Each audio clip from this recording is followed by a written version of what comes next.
During this part of the experiment, we're going to look at the effect of particle size on the rate of reaction. So we're going to look at the volume of gas produced during the reaction of marble chips, so that's calcium carbonate, with hydrochloric acid. In order to do that, we're going to collect the gas produced in an inverted measuring cylinder, and we will do that over 5 minutes. So we'll monitor the volume of gas produced over 5 minutes, and then we'll repeat the experiment with smaller chips.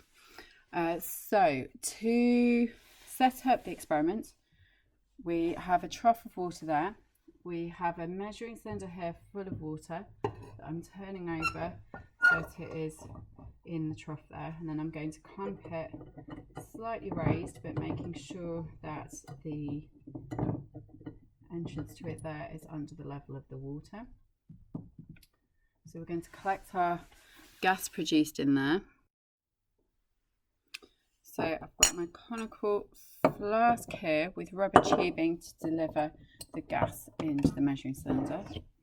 And into that I'm going to put 40 centimetres cubed of my hydrochloric acid.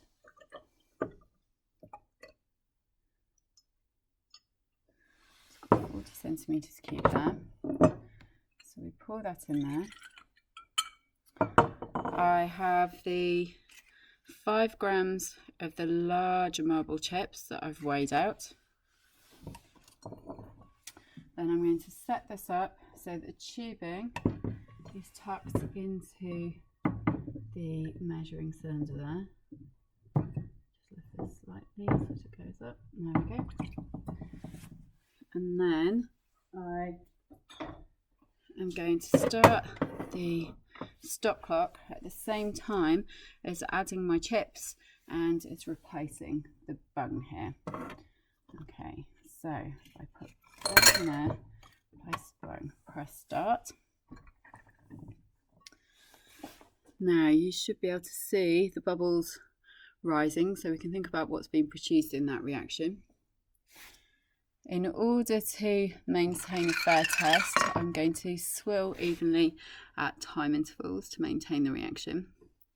And then we're going to record the volume of gas produced after every 30 seconds. So I'm just coming up there now.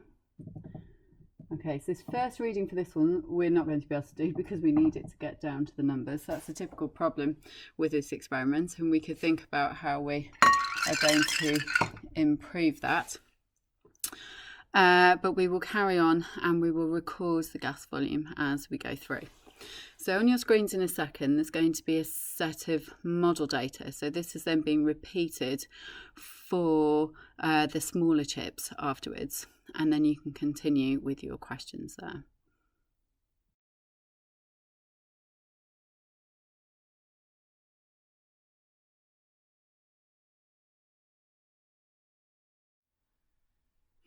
In our second part, what we're going to be looking at is the effect of concentration on the rate of reaction.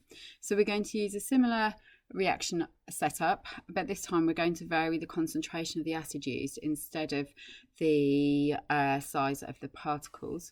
So similarly, I've got my water in the measuring cylinder there ready. I'm going to put 40 centimetres cubed of my first acid into the conical flask. So we'll transfer that in. And this time we're going to time the amount of gas that is produced in 1 minute. So I have small marble chips this time. We're set up just like before. And again, I'm going to time at the same time as putting my chips in and replacing the bung to minimise the gas that's lost. And we're going to see how much gas is produced in 1 minute. Okay,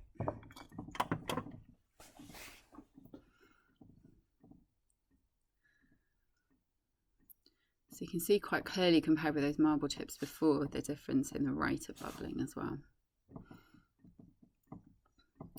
So each of these experiments will use small chips.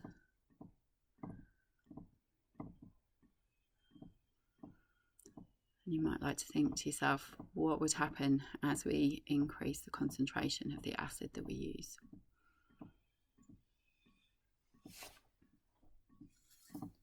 So if I do one swirl at the midway point there, to keep it a fair test.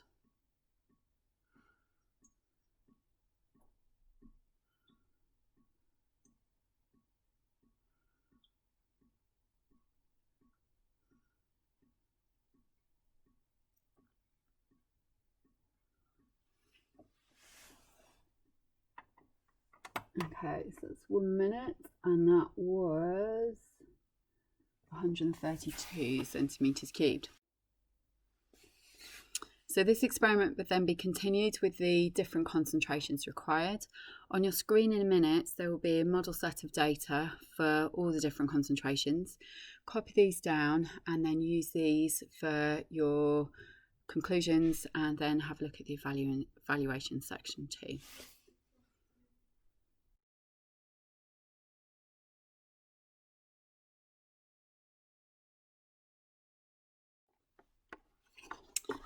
When it comes to your evaluation section, you might think about how easy or not it was to record the gas volumes during the experiment there.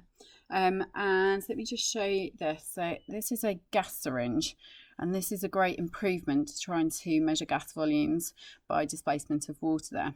So with a gas syringe, we'd attach our rubber tubing onto the end here, and then just like a regular syringe, as stuff comes in this end, because this is very kind of smooth glass, it's very ground there, the plunger here will get pushed out.